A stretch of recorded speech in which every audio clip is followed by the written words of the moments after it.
because we're going to focus on the main aspects of the plan that buyers and buyers agents really need to pay attention to, right? A lot of the information in a plan can be a bit boilerplate, obviously outside of floor plans and things specific to the units, but you'd be amazed what you'll actually see. And I know you all know this, the special risks in the plan. We've seen situations ranging from lot line windows, referencing units in a building that could potentially lose their view because the building is sitting on a lot line. And it's more common here in Manhattan than Yes. people realize.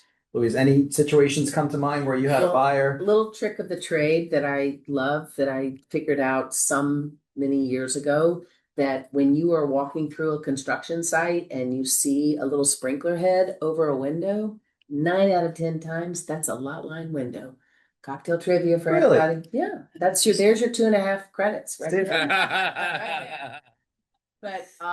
But yeah, I think that those are I mean, before I even go to Kayla's development projects, if they're in a position or we already have it from our title companies to, the offering plan, I like to look at those things because I do like to understand that, because that knowledge is power in my ability to be confident and why this project would be better for you and that line would be better for you. And those are those reasons, which is what we learn. I also think it's important when somebody's talking about the size of an apartment, they measure from the inside of the outside wall. And so your 1,600 square feet, the livability of that is really actually 14. So if you're comparing it to something, compare apples to apples.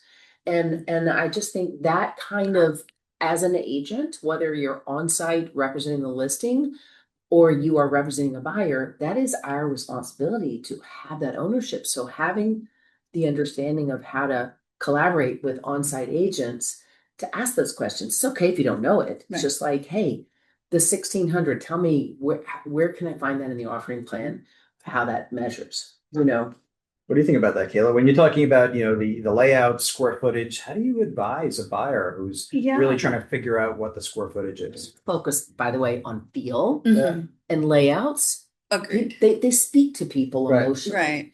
It's not, this is where the buyers need sometimes to get out of their head and listen to their heart and Right. the livability of the space. But understanding you're buying brick and mortar. And Right. so what are you getting? And understanding why that would be a better choice. Sorry. Right. Oh, so we had, we had a situation where a couple came in, they fell in love with the unit based on walking a finished unit. So they knew the views, which were incredible, the space, the layout, having like a dining nook, having a place to actually hang your TV, not just like a glass fishbowl. So they fell in love and they thought it was a really sizable, large unit. And then much later, when we're ready to close, the wife brought up that she hired an appraiser to come in, did all the measurements, and then got the net square footage.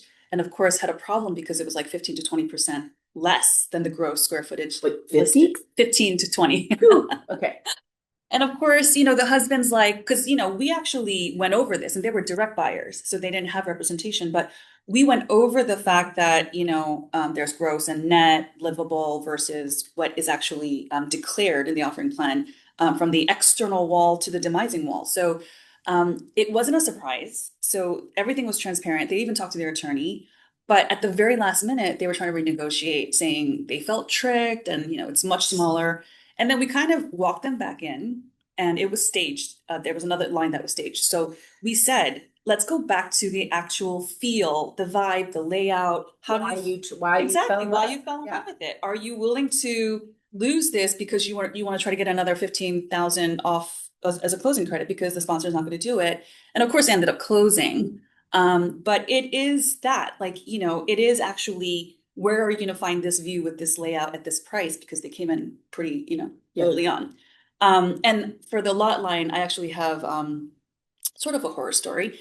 So I had a really rough draft of a floor plan given by a developer, and we signed the exclusive. We were representing them. When we got the final, the living room had this huge window and it says lot line. So the only large living room window was all lot line. And, I made a call and I was like, how is this going to work? Like, is this something coming up? The lucky thing was that it faced like sort of an easement. It was a driveway of the next door condo. Mm. So that would never really be realistically covered because there were 73 condos there with different owners and they can't lose that driveway. So they're never really going to lose the view, but those windows didn't open. So I was just like perplexed at how we're going to sell this. There was a primary bedroom, and because of this layout, they had to put in the special risk section that the primary bedroom couldn't have a door because they needed that light and air from the primary bedroom window. Wow. So that was a really tough sell. It was like 24 units. We did sell out, and it was funny because I am, as I said before, I do tend to give all the bad news first. I like to get all the dirty stuff out before I start selling the great stuff. But everybody who came in, we were very transparent. We said this is in the special risk section. These windows don't open, and you need the light and air from the primary. So it was left open like a den, but that was a primary bedroom. And it even listed in the special risk that we cannot add a door, like it's basically not allowed. But like the home office situation. Exactly. Yeah. But that they can do it after closing was kind of what their attorney and their broker was suggesting. We would not be able to do it as the sponsor. Nor suggest. Right. We can't even suggest it. So that was very difficult. But a lot of people purchased it and put in pocket doors on their own. But it was really like, what can we do to sell these? And we ended up adjusting the price a little, making it of course. happy, staging it so that it looked beautiful. You told the story.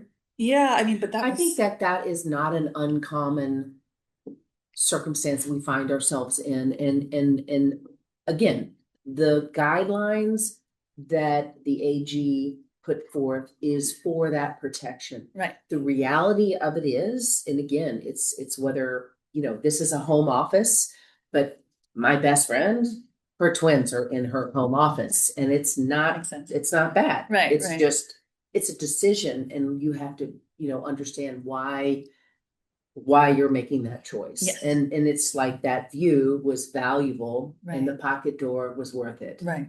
But you had to go through that process. Yes. I love the way you described it, the dirty stuff first, because that is the best description of the special risk section I think I've ever heard, because that's really what it's meant to be. These are the things that are potential problems. Let's put this right in the beginning, Mm-hmm. and let's make sure buyers are aware of it.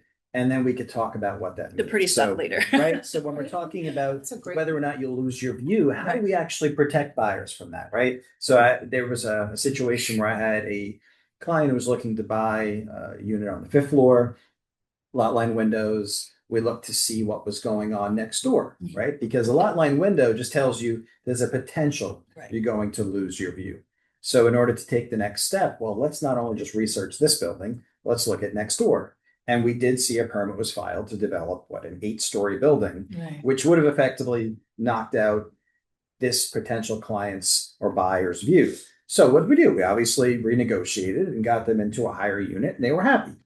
But if we did not do that, I mean, that's malpractice, really. Well, that's great that you found that and did that. But that's why this is why we call it. Exactly. Thank you. But it's important, and I think it's really important for the squad, as you explained it, to really work together to figure out, okay, what is this buyer looking to accomplish? Let's make sure we can protect their interest in the apartment, because if you lose your view, it's not just the view, it's the future value of the apartment. Sure. And it's hard to put a number on that in the beginning, but that's how important it is. Other things that you'll see potentially in the early sections of the plan, threats of litigation, ongoing construction in the area, potential construction next door, across the street that could block the view.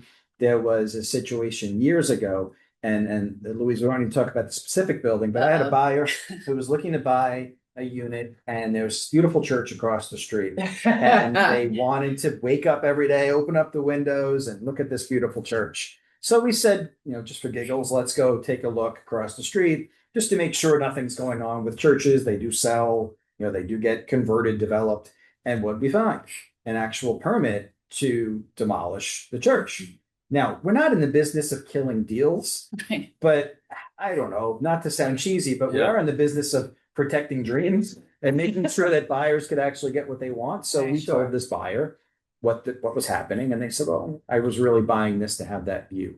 Now, granted, you could argue that that's above and beyond, but for that particular buyer, that's what they wanted, Yeah, right? for sure. And happy buyers will come back to you, whether you're the agent, the lender, or the attorney. Mm. They'll come back, they'll refer you over and over again. I look at every deal as a chain of future deals. And that apartment that's not gonna have that view is gonna be the right space for the right person, that's not the focal point. Right. And that's kind of the way that we look at it. I also love it when we don't always get to choose who the broker and the broker's attorney or even the mortgage person, but when we have this sort of nucleus of decades of experience with one another, it's great when I could pick up the phone and say, Kayla, I'm gonna make a quick phone call to Michael. I Yeah. just want to make sure he understands this. Right. Because that is the collaboration that we all want for each other.